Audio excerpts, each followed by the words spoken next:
Hello and welcome. This is going to be a collective reading for the Aquarius new moon. Ishalama doela di anima. Dishanama doela di animo yanama di anima doela. Dishanama doela di anima. That's happening on the 29th of January 2025. My name's Chloe. I work with card divination, astrology, and as you just heard, and as you can see, I channel multidimensional energies through my body, both in the form of physical and vocal light language. All of this brings in healing, attunement, and activation codes to the messages that want to come through in this reading. So I am going to be breaking down the astrology of this new moon in the sign of Aquarius. It's also the Chinese New Year. It's the Lunar New Year. It's the first new moon with this New Year cycle. And so it's a big refreshed energy of our intuition, our emotional body, whether we're meeting our needs or not. How do we give and receive nourishment? So fresh new energy coming in. It's also the cross-quarter fire festival of Imbolc, which has been fixed around the 1st and 2nd of February. But the energy of Imbolc is very much linked into new moon energy. And so all of this is feeding into the Aquarius new moon. So I'm going to be talking about all of that, the fact that we're in a year 9 in terms of numerology, that it is the year of the wood snake, which is why I've got my little snake symbol right here, Shalama Doela Dianimo Dufala Dianima in Chinese astrology. And so we've got Imbolc, the cross-quarter fire festival. At cross-quarter, we get 4 a year, and they are the midpoints between the solstices and the equinoxes. So here in the northern hemisphere, this is, as I say, Imbolc, and this is from the winter solstice to the spring equinox. I'm going to go into the meanings of all of these, and what sort of practices to do with this energy, with this fresh new moon. And as I said, we're also going to be breaking down the astrology of the exact moment of the new moon. I'm going to be pulling collective tarot cards as well. At the time of recording, this is Sunday, the sun's day, the moon's day, and the sun is now in Aquarius, so we're getting the big Aquarius energy come through. At the time of recording, the ascendant has just moved into Gemini. Now, the reason why this is significant is because the moon, one of the major aspects that the moon is making, is a trine with Jupiter, who happens to be in Gemini. Here in the UK, this will only be relevant for those of you in this time zone. The ascendant for the chart of the new moon is in Gemini as well. So we're really sort of doubling down on this air energy that's coming through with this yang, fixed air, collective air sign of Aquarius. Fixed core principles of the collective, kind of like the universal truths of it all, right? The real foundational fundamentals of ideas and constructs that we have about our existence. Aquarius is, as I said, it's a fixed sign. It's yang in nature, so it's a day sign. It's the outward manifestation, the outward impulse, the outward action, and it is air in nature. As I said, this is about ideas, constructs, communication, information, and the way that it interacts with the world. Aquarius is ruled by Saturn traditionally, which is what I work with, based on the Hellenistic principles from over 2,000 years ago, right? And Saturn is over in Pisces, which we'll talk about. So we've got this Saturnian energy. Aquarius can be quite serious in its nature, right? But it's very egalitarian, unlike Capricorn, that is the Earth Saturn energy, which is more about the traditions and the past and the longevity of the ecosystems of the planet. Aquarius is the outsider, right? It is the maverick. It's the unconventional, going beyond the traditions that we've already incarnated into, right? It's future thinking. It wants to expand. It's very egalitarian in nature. like just sort of respecting everybody's perspectives, right? An Aquarius can not necessarily agree, but it's like, that's cool, that's your idea, it's not going to affect mine, right? There's a stubbornness to fixed energy, right? It can be very stubborn in changing its minds, but still at peace with what other people are thinking. I say that my chart is mostly fixed, right? So there's this fixed energy. Once it gets going, it keeps going, but it can struggle to pivot. But we've got some mutable energy coming in with this new moon, which is going to be serving us.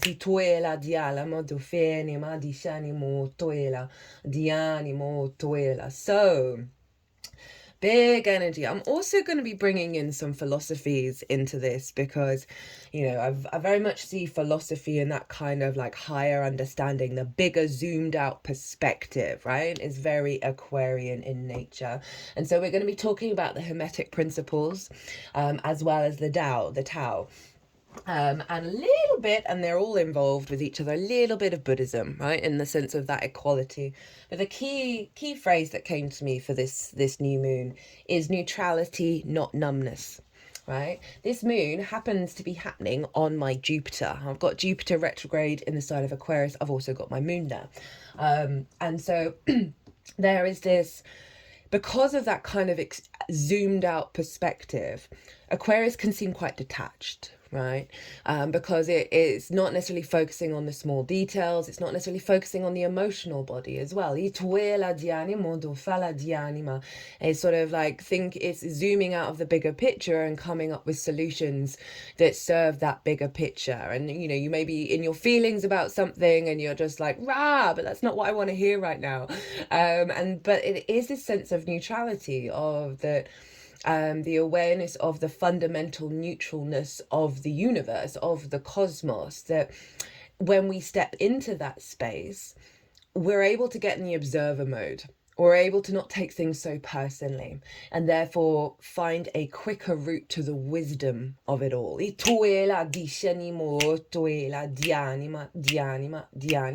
Numbness, on the other hand, is when we're hiding from things, when we're not able to deal with the emotions that come from how we're perceiving the world, right? And so this new moon is very much helping us dissolve that numbness and come into a state of neutrality.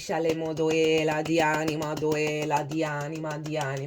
when I say neutrality, it's not that you don't care about anything. It's just whatever's going on in your life, there is a bigger part of you that is more in a state of neutrality of the consequences of what's going on. Right?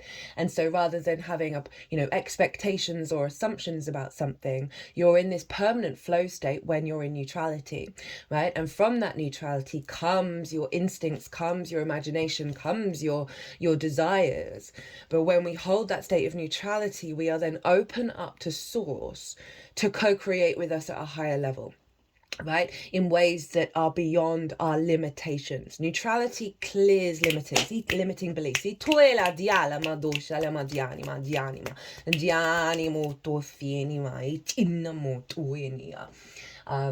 And this is very much tied into the North Node in Pisces, the South Node in Virgo.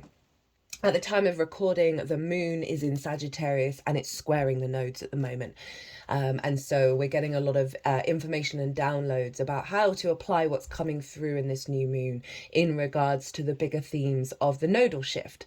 And obviously, even though this isn't an eclipse, it's involving the sun and the moon, and the sun and the moon are obviously involved in eclipses. So you often find when the nodes change signs that the lunations, even the ones outside of the signs that it's activating, are all playing a general role in the elevation of the intentions of these two signs, of Pisces and Virgo. Speaking of which, I have finished, I've closed out the Pisces Virgo transit series. It's a big one, right? But it's a 1.5-year transit, and this, as it's eclipses, they're big deals, big vibe shift. I've done a 3-part collective series where I've broken down the meanings of the North and South Node, the significance of eclipses, what the bigger intention is with Pisces and the North Node and how to work with it, and then for the South Node in Virgo, and then the combination of everything, and also astrological tips. Those are the 3 collective readings, 3-part series. I then did the all 12 sign series, that's done and dusted, and the Oracle, ended up being a 2-part Oracle reading because I had so many messages, so many downloads, so much was coming through. So there's a lot of content, but I cannot express enough, and this ties in with the numerology of this year, as well as all the astrology that's going on this year, which is wild, how much the work we do now is going to skyrocket us. Right? So when you're like, oh, but I don't want to put that into practice. I don't want to show up every day and try and sort of recalibrate myself. I don't want to evolve my soul anymore. I don't want to let go of anything anymore. I just want to let you know, right? Do what feels right for you. But the work we do now, the intention we set to really get back to our soul this year is going to have a big payoff.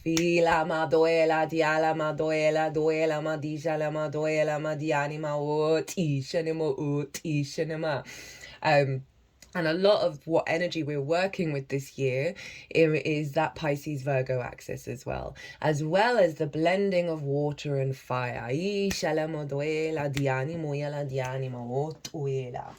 And this new moon is really helping us, as I say, dissolve and get to a state of neutrality that's going to help us apply certain principles to all of this activation, to all of this shifting and changing.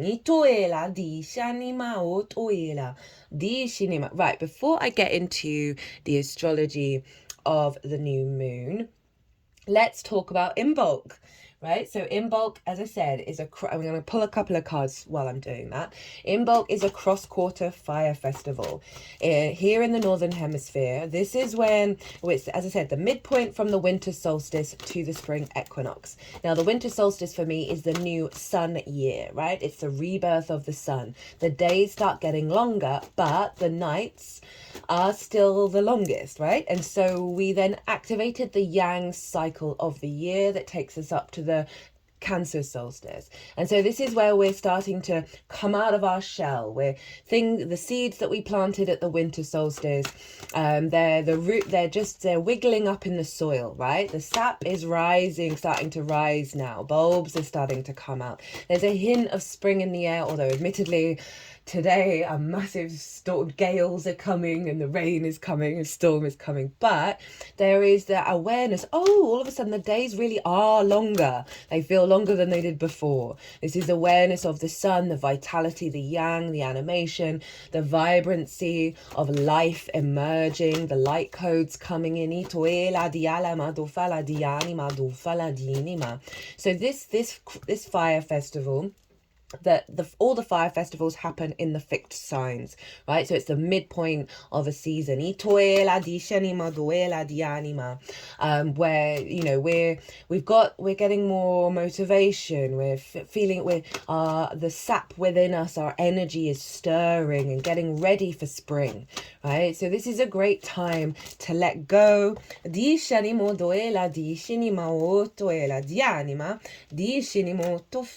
gonna get 5 cards for Imbolc.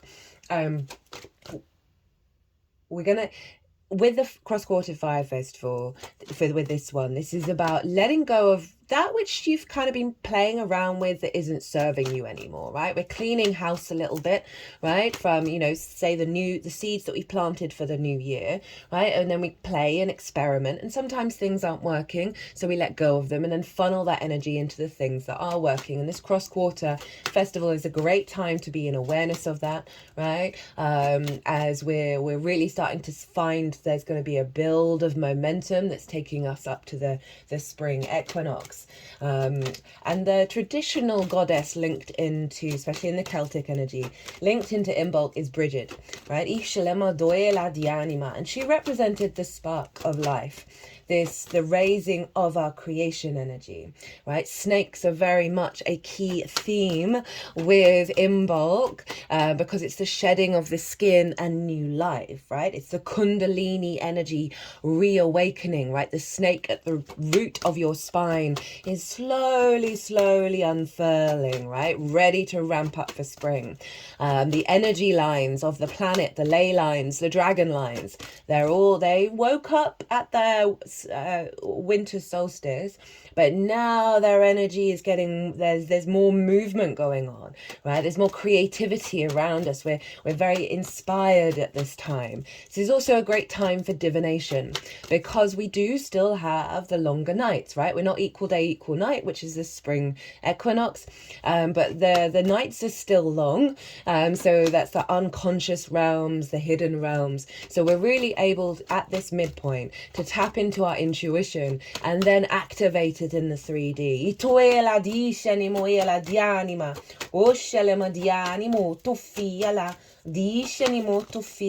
So lots of inspiration, lots of creativity, heightened intuition, and then our capacity to go, oh, how do I want to play with that now? How do I want to put that to use and explore that energy? You might have more the next sort of stepping stones of what you're wanting to manifest this year, as you then really get very yang when we get to the spring equinox and it's all go, go, go. So it's still kind of brainstorming energy. It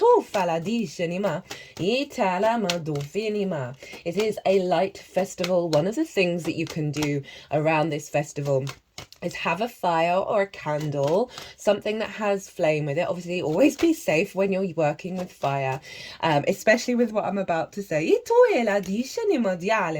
One more card. Is set an intent. So this is about jumping over the fire twice. So the first time you jump over the fire, you give it something you want to let go of, right? That release. There's a sense of purification with this festival. And then the second time, you then jump back over the fire and invoke what you want to draw in for the next stage. Okay, all right, we got a bonus card. You might want to, I mean, this is so appropriate with the fact that it's a wood snake for Chinese astrology. You might want to make a snake. I've recently bought some sort of cut out wooden snakes, and I'm painting them red. I'm going to do symbols on them and give them out as gifts around the new year. And there is this acknowledgement of the unfurling of your creative energy and of the creative, abundant energy of the earth, and how when we tap into these festivals, right, and these points in the year that link into the bigger seasons, well, our energy gets in alignment with the power of the Great Mother.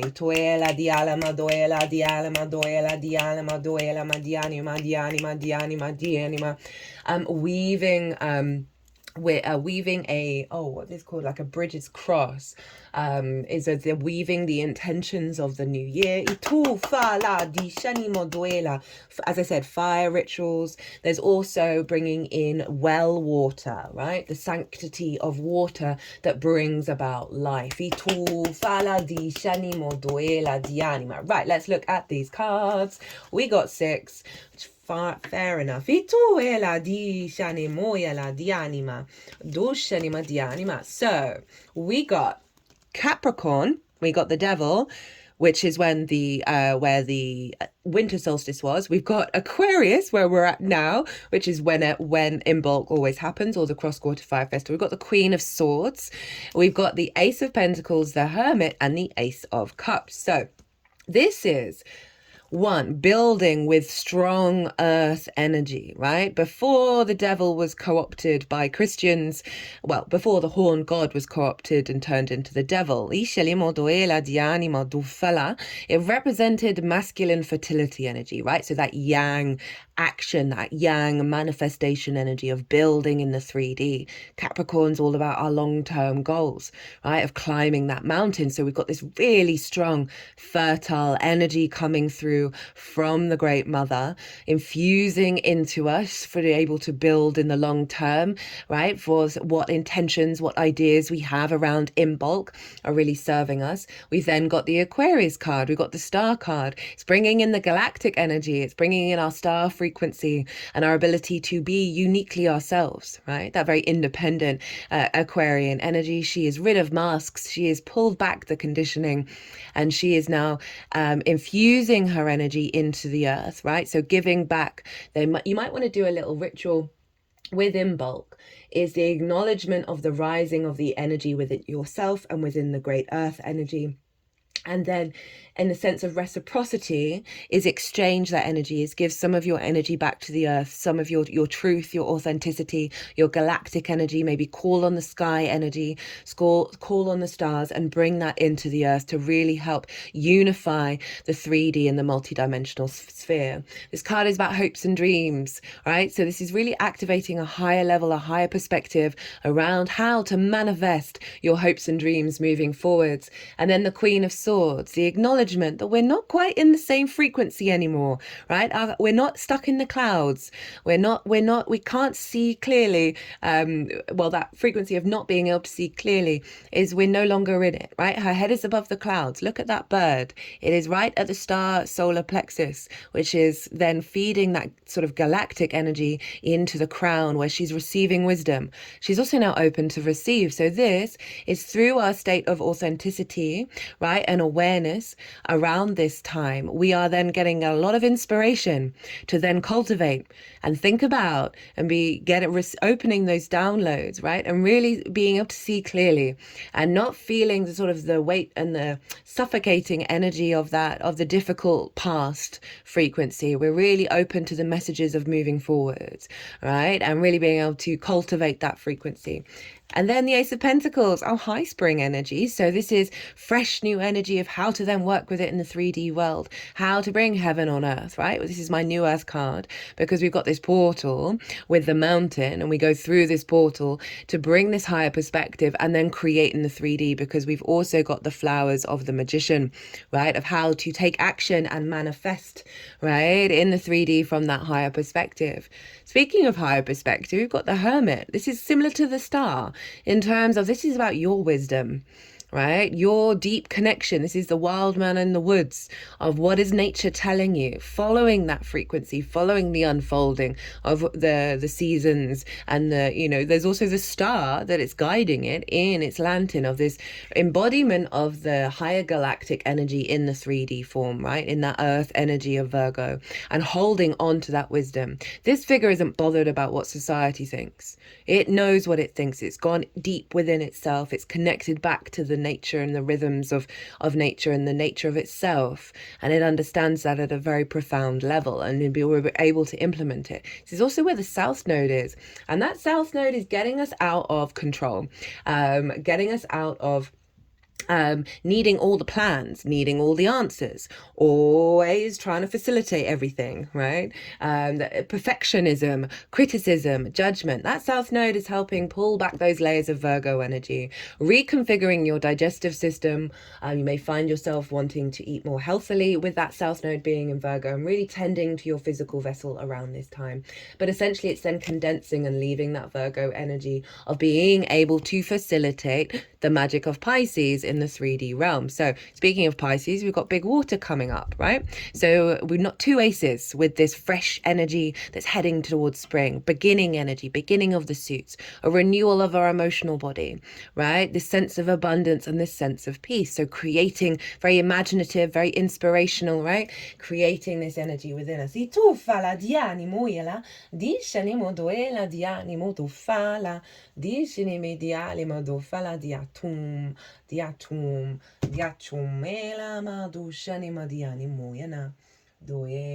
Sorry, I'm just taking a picture of this with my other phone because I'm going to put these cards back so I remember what the message was.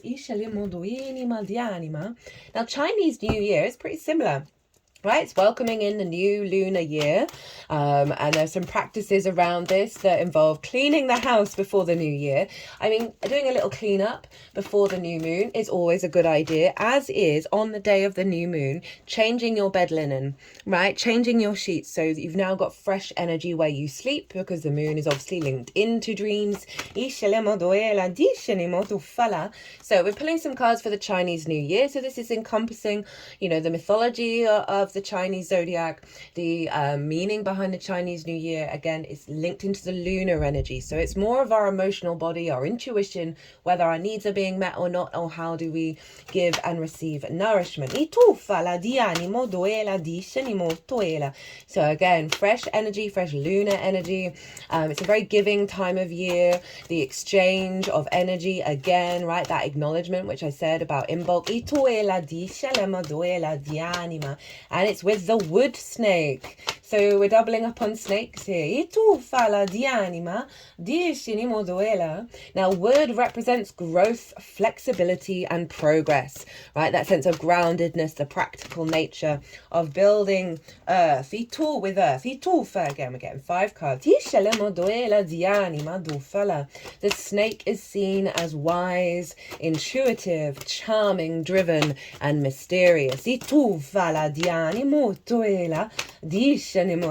when these are combined, this energy of the wood snake, which we're holding from the new year, the Aquarius moon, is ambition, right? We're going with these ideas that are coming through, with our desire to build and create a new dynamic. We've got this ambitious energy. We've got this drive within us to do what we need to do. It's a very imaginative energy, very creative, very patient and rational. So that ambition isn't steamrolling ahead, which may do it as a disservice. There's this element of letting things unfold, because we've got that earth energy, being patient with the process, but with that awareness of the intention of what it is that you want to create. It is rational, a bit more rational in its nature, right? But at the same time, very imaginative, right? Very creative. So we're able to then, with that imagination, apply it into the 3D. It's very innovative, right?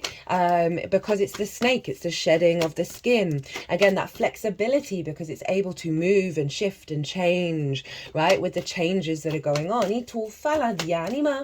The snake is also very sociable and diplomatic. So this may involve a lot of energy of going out and about and meeting people, having connections, putting it together, having creative brainstorms, right? And really being able to collaborate in a way that allows transformation of whatever it is that you're desiring to achieve this year. You know, whether that be in a work environment, you just might find yourself getting more clients in, or as I say, working with other people to build further. With relationships, this is about going out, having more fun, also being aware. Okay, where did that go? I'm going to pause and get that card. Where was it? How many cards? I've got one more. Yeah, just finding yourself in spaces, social spaces, where you're able to, what it feels like, especially with this Aquarius new moon, but I'll try not to go into that too much, is the capacity to engage in lots of ideas, lots of perspectives, without kicking off in a negative way, without getting defensive, right? That sense of diplomacy, of the awareness of lots of different ideas and how to navigate them and how to work with them, how to find inspiration from them.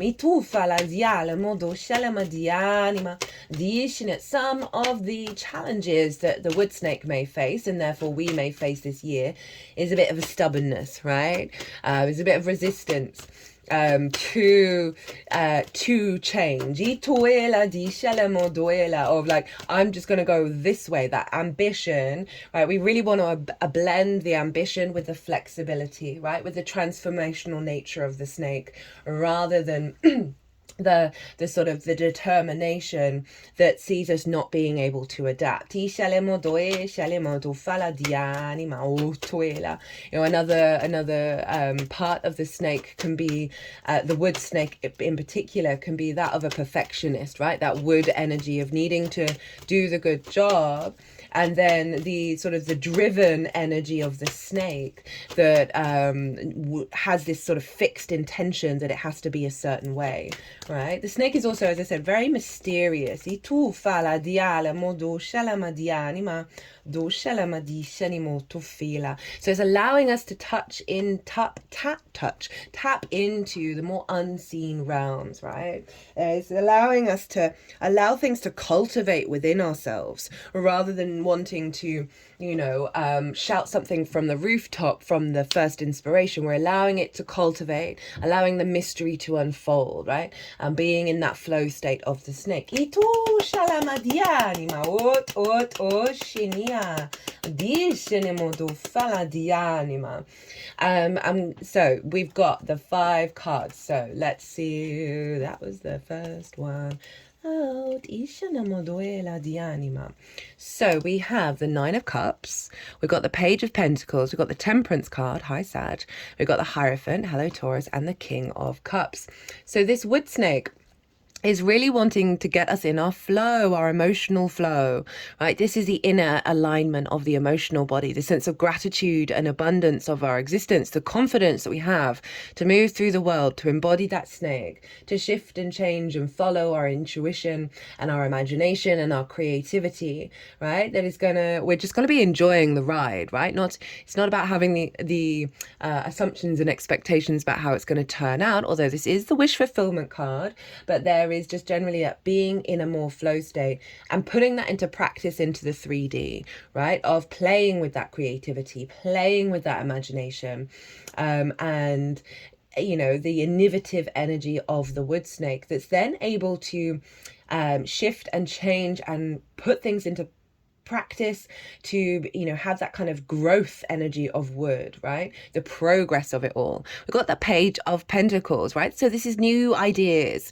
new inspirations from the wood snake, right? New understandings, new ways of putting it into practice into the 3D realm, right? Pages are very excitable, right? They want to learn new things. They want to talk to everybody. So there's that sociable side of it, right? And really allowing a fresh energy to come in terms, I really just feeling like that creative outlet, the earth energy rising up within us, of us trying things out without getting upset if it didn't turn out in the way that we wanted it to, if it wasn't perfect, right? I really want us to let go of that perfectionism. That, as I said, that South Node is really helping us do that, right? That is allowing more openness to and the enjoyment of the experience itself, which then brings in more co-creation from source. And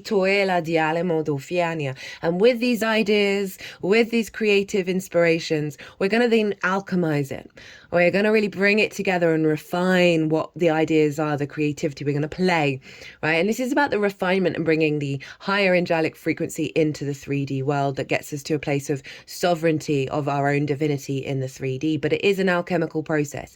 It is about the refinement of it all. So there's a lot of inspiration, right? And ideas of how to put it into practice, and then the playing, the refinement and the elevation of what we're building with this year. And the Temperance card is very in alignment with what we're doing this year, because it's a fire and water card, right? And we have 4 retrogrades that start in Aries and go back into Pisces. It's really blending the North Node that we had in Aries and the North Node that's now in Pisces together. And I like this sort of high vibrational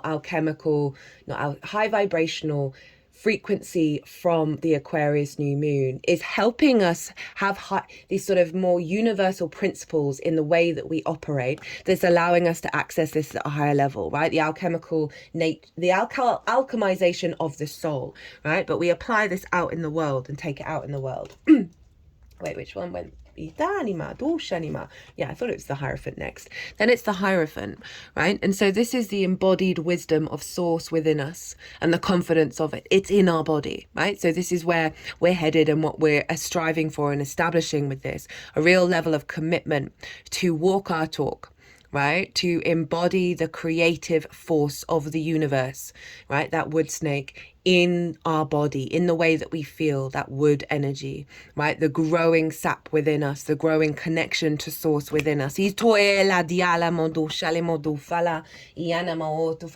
just really feeling very confident about the actions and the path that we've been on. And this figure is talking to other people, and it represents that level of authority, right? And being received. So, you know, the things, whatever it is for you, if it's a project, if it's a internal recalibration, if it's a work thing or whatever it is, it's going to be, as this unfolds, it's going to be received by other people in a way where, with respect. It's 12:21 as I say that. And then we have the King of Cups. So we've got cups at the beginning, cups at the end, and a fair amount of earth here with this new year. And again, earth and water predominant because of that Pisces Virgo energy. So this King of Cups, this really does tie in with a lot of the themes that I'm going to bring up in this new moon, of that sense of neutrality, right? So this has been a big theme whenever this card comes up for the last 6 months or so. We had a lot of grand water trines last year, which was really helping cultivate a sense of integration and wisdom of our emotional body. Now, the King of Cups understands that all emotions will change and pass, and understood that in order to harness the power of the emotional body, to harness the power of its intuition and its creativity, it needed to establish a level of neutrality. Right? If you look at this figure, it's sitting on a stone throne on a quite disrupted ocean, right? There's even like a sea creature there, that ship, you can see there, it's a bit cut off on this deck. Well, there's a ship right here. That ship has no idea what that sea creature's up to, right? Could be danger, could be a friend, right? And the king is sitting on a stone throne on top of an ocean and isn't drowning and isn't bothered by what's going on around it. It's essentially in the eye of the storm. It's not drowning in the emotional body. It is secure and safe and powerful, right? So this is that part. This isn't about denying your emotional body. It is simply about cultivating a part of yourself that is neutral to what is going on. Not disconnected, but neutral. And therefore, we can then work through any pain or grief or wonder when it comes to that emotion. Let it move through us. And then what remains is a resonance of connection to that emotion that goes through the neutral frequency and then harnesses that power of source in how your imagination, your creativity, and your love then has a greater power because it's connecting to everything by being in a state of neutrality, that you are then able to be in your sovereign, mature frequency of how you create from that emotions, how you create from all this imaginative, intuitive, wise energy of the wood snake, right? Because when we shift our frequencies, when we sort of level up our reality, it doesn't necessarily mean that there aren't going to be challenges, that there isn't going to be that sea creature, there isn't going to be that storm. It is more that we then come into a space of realizing it's our perspective on that storm. It's our perspective on what's going to happen, that fear mindset, that control mindset, the worry that it's always going to be so, right? That it's fixed in nature. And that King of Cups is sort of helping us shift to be able to be in that flow state. It doesn't matter what's going on, and to shift that perspective, this Aquarius new moon, into the higher zoomed out energy, right? I often find with Aquarius energy, it's kind of like the Galactic Council, where there is like the awareness of all the other things, all the cogs and wheels that are all working together, whereas you might be like, oh, this particular thing's really important to me, I want there to be a focal point on this, but actually if you disrupt that, you're disrupting a bigger cog that then has a bigger knock-on effect. Or this thing that you're worrying about is actually not relevant to the bigger picture, right? So this is the big bird's eye, eagle eye view of Aquarius that helps steps us into neutrality without spiritually bypassing ourselves, without dismissing our emotions, dismissing our preferences. It's just this inner cultivation. You are a multifaceted being. You are capable. Oh, almost 40 minutes. And haven't got into the astrology. There's not that much astrology, so it's all good. This sense of you're a multifaceted being. You are capable of holding space for more than one thing at once. It's not, when you are holding space for both of these, they do not invalidate each other. They do not dismiss each other. It's this tapestry of energy that you have within us, that the more that we understand the nuances and the flow and not get entangled into it, enmeshed in it and stuck in it, then then our lightness of being comes through, the flow state comes through, our co-creation with source comes through, and it just, you have more energy, you have more space, because you're not pushing and forcing at anything to do all the things that you desire. Right, let me just take another picture of this, and then we're gonna get into the astrology. Yeah, as I said, it's happening on my Jupiter, which is pretty wild. Yeah, I don't have it so much anymore, because I've navigated ways of this energy, right? That my default when someone's talking to me about a problem, I've immediately jumped to the bigger picture, right? And sometimes with my Virgo sun, which is often constantly desiring to fix and facilitate everything, immediately, rather than letting them speak any longer, right, of immediately telling them the solution. This is when I was a lot younger. They're telling them the solution of how to fix like the core block, right? And then they get really frustrated at me. It was before the term spiritual bypassing was even a thing, and I learned ways of bringing in the awareness of this, the significance of the smaller details, right? And creating, holding space, right? There is an element of Aquarius of just being over it. Like, what are we doing with all this little stuff, right? Why are we not fixing the bigger pictures of the planet yet? But that everything in extremes just doesn't serve, right? Everything in moderation, including moderation. So it's this harmonization of all the frequencies, and making sure that we're not solely pulled out at the universal truth, that we're able to bring them into the small things, into our day-to-day.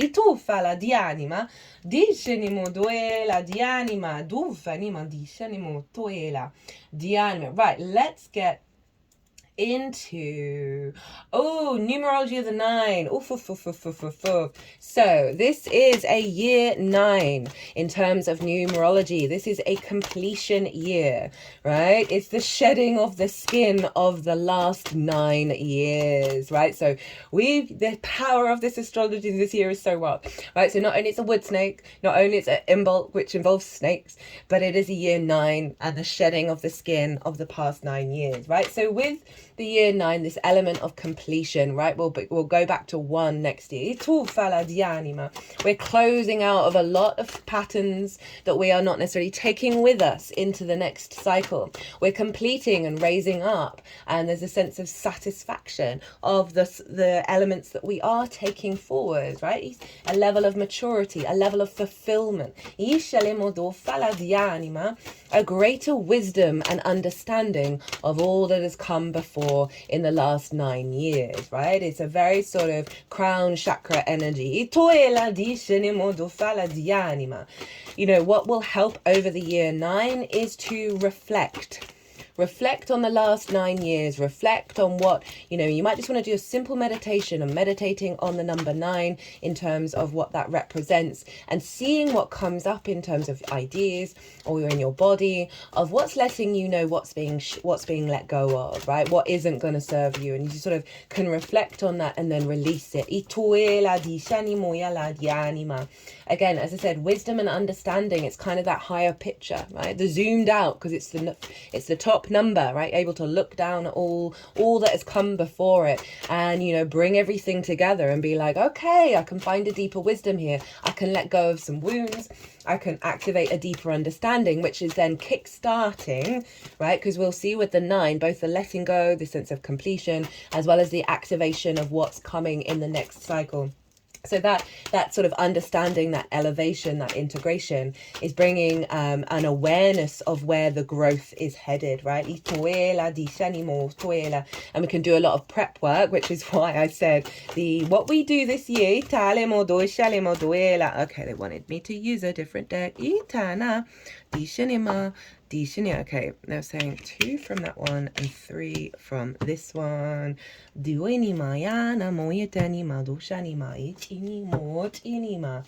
so that awareness of of preparing for the new cycle. And it doesn't mean not enjoying the present year 9, right? This sense of fulfillment, this sense of things closing out and therefore being at their peak at whatever stage of your own game you're at. Itoela dishale motoela. Dishani motoela. Diani moyanama dishani moto fianima dianima. Oh, there's one. Dishanimo doe shanimo do fala. Oh, there's another one. Ish. Oh, hi. Dishanima. Got a sneak peek of that. Dialamo do fanima dianima. What, we got 3 from here.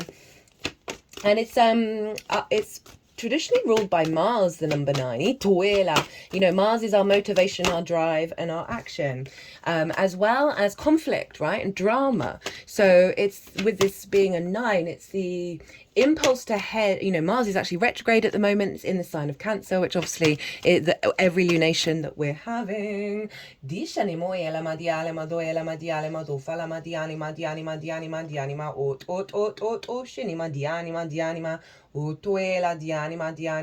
So they were this a very similar transmission was coming through at the end of part 2 of the oracle reading for the Pisces Virgo transit.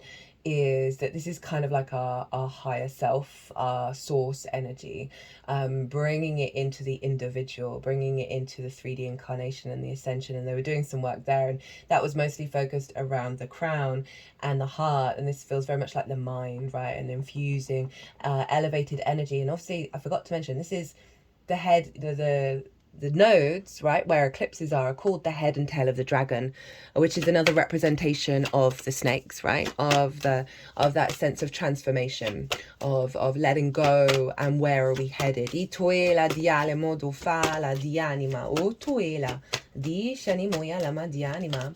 Right, so that Mars energy, right, is retrograde. So we're revisiting and revising our connections to our motivations, drive, and action. So this is a perfect energy for this year number 9. And of letting go of that which was part of the last 9 cycle, as well as recalibrating our energy to take action and momentum into the new cycle. Cool. Right, so okay, I'm gonna do them in the order that they came out. First up, we have energy flow state. So didn't see that, didn't clock that. Shut up, Source, you're the best. This feels like a revitalization of the energy, and also linked into what's going on with that North Node in Pisces. I'll sum it up quite quickly. I cannot recommend enough the transit series. The energy is so beautiful. I'm gutted I've finished it. I could have talked out. I mean, I did talk for hours and hours and hours, but even more hours and hours and hours and hours and hours. North Node in Pisces, non-linear, fluky, synchronistic, miracle, unconditional love kind of vibe, right? We're heading into new territory with that. Virgo, observance that can lead in its more unintegrated form, perfectionism, criticism, judgment, control, planning. We're letting go and condensing, and like what is remaining, right? We're often things from our past are revealed that we need in the next cycle. So that letting go is leaving the energy of Virgo to facilitate the magic of Pisces. Practical magic here. We're here to not push. Don't push where there's resistance at the moment.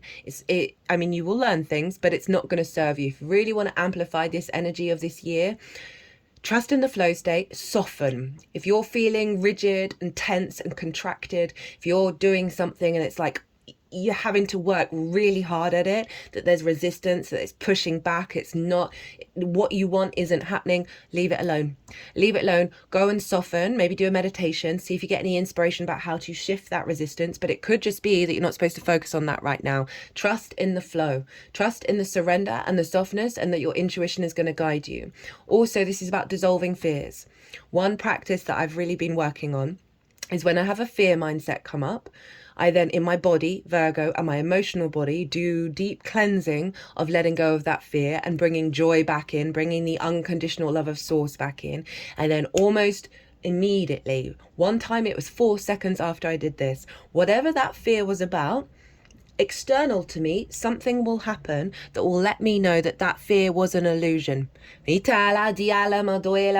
really doing a massive trust fall with source right now in regards to the fluky, non-linear miracle energy and possibility for everybody, for miracles for everybody with source. So give those fears up to source at the moment, because you're going to get so much support. There is so much support here that is just just like knocking on the door or just standing by the door waiting for you to open it, for it to all come flooding in. So be open to receive. Anyway, back to the year number 9. Energy flow. So no pushing, a vibrancy of energy. Trust your intuition, follow that flow. The Empress. Hi, Venus, development, growth, abundance, productivity, right? There's that wood snake, the creativity, the inspiration, and the capacity and the growth of the wood, and the capacity to put it into practice, right? From an abundant energy, right? Rather than, oh, I've got to do that thing and it's draining. No. Teaching and learning. So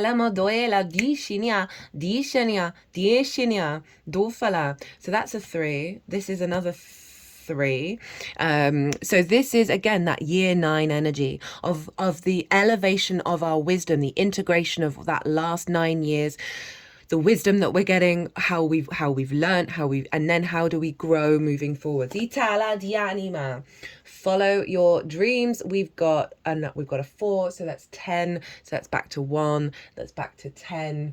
That's back to 1. So we've got 9s and 1s now. Follow your dreams, right? So this is with the big clearing out, right? We are now more in alignment with the truth of our dreams. And this is the flow state of follow where the joy is, follow where there's energy. If you've got the space to be able to trust that your intuition and your instincts are going to guide you to what you need to do next, and let go of the to-do list, you'll see a reverberation in your energy. You'll find more energy and more time and more space when you follow that. We've then got another 10, which is another 1. So this is a really highlighting the wisdom and the prep work for the year 9 that's activating as the foundation for the year 1. We've got adventure. We're going on a new journey. We're shedding our skin. We're letting go of so much. Right, I'm going to leave these. Okay, they're wanting just to be the base here. You can't see them. Oh, by the way, all these oracle cards I pulled before doing this transit, before setting up. And I'm going to do the oracle reading at the end of this transit. I'm not sure whether I'll do all 12 signs, and if I do, they might be quite quick, just because that Pisces Virgo transit took up a lot of space and this new moon is in 3 days time. So things around the new moon, as I say, do a little clean up. I often find in the days leading up to the new moon, it's a great time to let go of things, to go into the darkness, to do that great purge. Having a bath is a really good energy, especially a salt bath at the moment, because Saturn is in Pisces and Saturn rules Aquarius. Well, as this is nearly an hour long, I might split this up. I really might split this up, because then, yeah, that might be a good idea. One of the things with the Virgo South Node is being okay, being wrong, not being perfect. So salt baths. Salt baths are really great. Cleanse your energy before you bring in the new moon frequency. But I'll reiterate this in part 2.